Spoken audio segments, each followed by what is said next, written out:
Pinupuri ka namin, O Diyos, Ama, Anak at Espiritu Santo.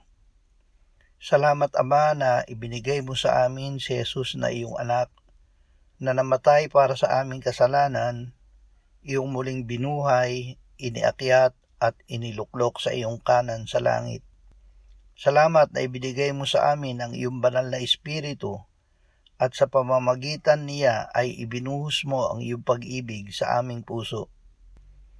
O Espiritu Santo, patnubayan mo kami at bigyan ng kapangyarihan na makapamuhay bilang mga anak ng Diyos. Ikaw ang Espiritu ng pag-aampon sa amin ng Diyos, kaya't nakatatawag kami sa Kanya ng Aba, Ama.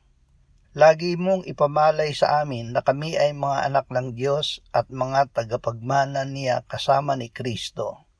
Amen.